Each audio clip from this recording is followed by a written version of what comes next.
എന്റെ വിവാഹം കഴിഞ്ഞു. ശാലിനി, എന്നാലും നിങ്ങൾ എനിക്ക് മറക്കാൻ കഴിയില്ല. ഇനി ഒരിക്കലും ഈ നാട്ടിൽ വരരുത്. ശാലിനി.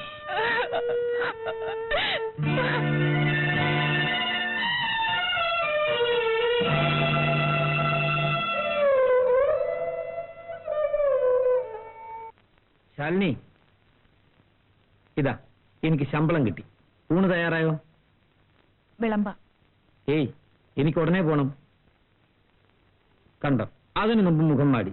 ഞാൻ ഉടനെ വരാം. എവിടെ പോകുന്നു? ആ, അങ്ങനെ ചോദിക്ക്. ഭാര്യമാരായ ഭർത്താക്കന്മാരോട് വല്ലതൊക്കെ ചോദിക്കണം. ഞാൻ ചോദിച്ചത് തെറ്റായിപ്പോയോ? ആര് പറഞ്ഞു തെറ്റെന്ന്? ശാലിനി, ഭാര്യമാര് വല്ലപ്പോഴൊക്കെ ചൂടാകുന്നത് ഭർത്താക്കന്മാർക്ക് ഇഷ്ടമാണ്. ലോറി ലോഡ് ചെയ്ത് നിർത്തിയിട്ടുണ്ട്. അതുകൊണ്ട് എത്തിച്ചിട്ട് ഞാൻ ഉടനെ വരാം. ഇന്നലത്തെ പോലെ ആവില്ല. സന്ധ്യയ്ക്ക് മുമ്പേ മടങ്ങി വരാം. ബാ, ചോറ് വിളമ്പ്.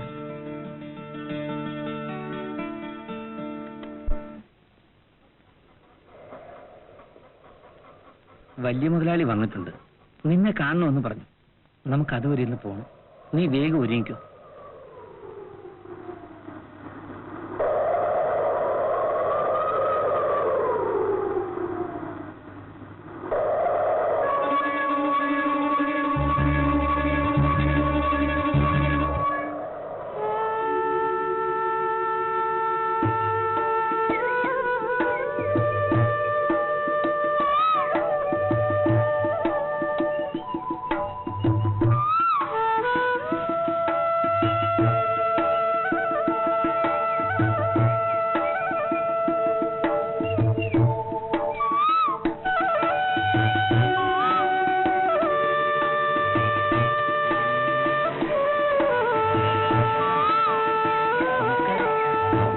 മുതലാളി ഒന്ന് വന്നിട്ട് പോകാൻ കരുതി. തോട്ടം ഒക്കെ എങ്ങനെയുണ്ട് ശ്രീധര പിള്ളേ? വളമിടലും മരുന്നുകളി ഒന്നും മുടക്കാറില്ല. ഭേഷ്, വരൂ പോകാം.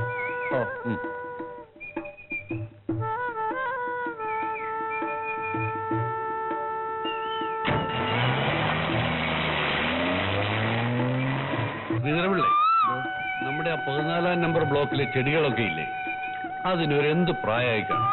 ഒരു 2-2.5 വർഷമാവും. 2.5 വർഷമായോ? അതെ. അപ്പൊ ഈ ഇടവപ്പാതിക്ക് അതിന്റെ വളയിടുന്ന ഏർപ്പാടൊക്കെ എന്താന്ന് വെച്ച് കഴിഞ്ഞാൽ അത് ശ്രീധരപിള്ള തന്നെ ചെയ്തേക്കണം. എല്ലാം വേണ്ടതുപോലെ ചെയ്തോളാം. ശ്രീധരപിള്ള ഉള്ളത് എനിക്ക് എത്ര വലിയ സഹായമാണെന്നോ. ആട്ടെ, ശ്രീധരപിള്ളയുടെ കുട്ടികളൊക്കെ സൗഖ്യമായിട്ടിരിക്കുന്നല്ലോ? ദൈവത്തിന്റെ അനുഗ്രഹം കൊണ്ട് എല്ലാരും സുഖമായിട്ടിരിക്കും. ഞാൻ അവരെ കണ്ട നാള് മറന്നു. അവരേത് സ്കൂളിലാ പഠിക്കുന്നത്? ഇവിടെ അടുത്ത് പ്രൈമറി സ്കൂളിലാണ്. ഓഹോ, എങ്ങനെയാ പഠിക്കാനൊക്കെ മിടുക്കന്മാരാ? അക്കാര്യം ഒന്നും പറയണ്ട മുതലാളി. അതെന്താ? രണ്ടും തലതിരിഞ്ഞവന്മാരാ, ഒരു അക്ഷരം പഠിക്കുക. അത് പഠിത്തം തന്നെ മതിയോ? കുറച്ച് കളിയൊക്കെ വേണ്ടേ? യുവമാർക്ക് കളി മാത്രമേ ഉള്ളൂ. ശ്രീധരപിള്ളയുടെ ബുദ്ധിയും വൈഭവവും ഒക്കെ അവർക്കും ഇല്ലാതിരിക്കും. ബുദ്ധിയും വൈഭവത്തിന്റെ കാര്യം ഒന്നും പറയണ്ട മുതലാളി.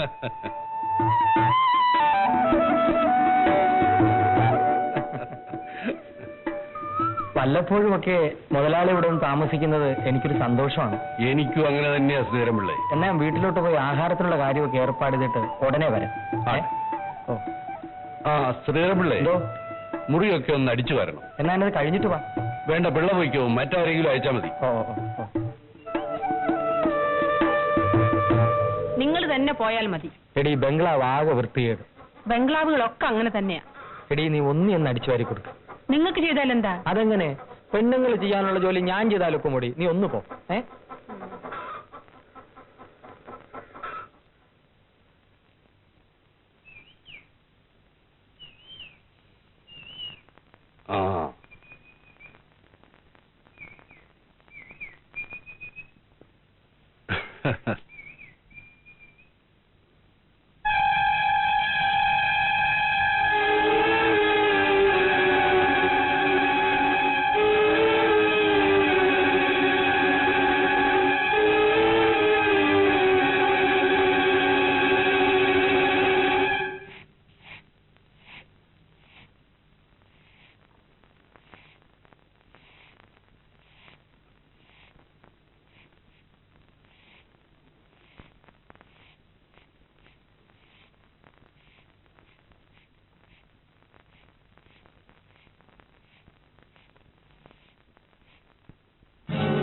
അല്ല, നീ ഇതൊന്നിനൊന്ന് ചെറുപ്പമായി വരികയാണല്ലോ മാധവി.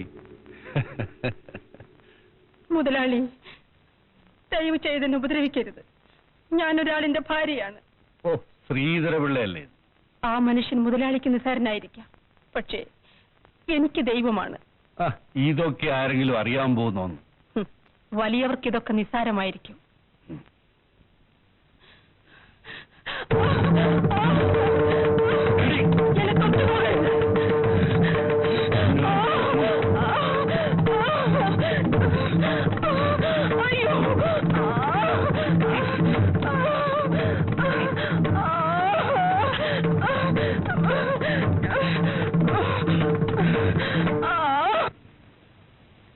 മക്കളെ, അച്ഛൻ പോയിട്ട് വരാ.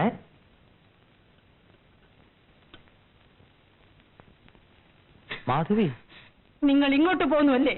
മുതലാളിക്ക് വിശക്കുന്നെന്ന് പറഞ്ഞു. മുതലാളിയുടെ വിശപ്പ്. നിനക്ക് എന്ത് പറ്റി? നിങ്ങൾ ഇത്രത്തോളം മുതലാളിയെ സ്നേഹിക്കണ്ടായിരുന്നു. മുതലാളിയെ സ്നേഹിക്കുന്നത് ഞാനൊരു തരം താണവനായതുകൊണ്ടല്ല, ചോറ് തരുന്ന നന്ദി കൊണ്ട്. എനിക്ക് ഒരാളിന്റെ ഭാര്യയെ ജീവിക്കാനേ കഴിയും.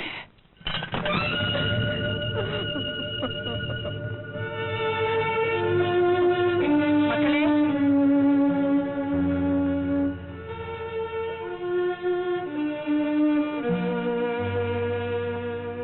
എന്താണ് നിന്റെ ഉദ്ദേശം? പോകാനോ? ഞാൻ സമ്മതിക്കില്ല. തിരിച്ചു വരാനല്ല പോകുന്നത്. ഞാൻ നിന്റെ ഭർത്താവാണോ? ഭർത്താവ്. മാധവി,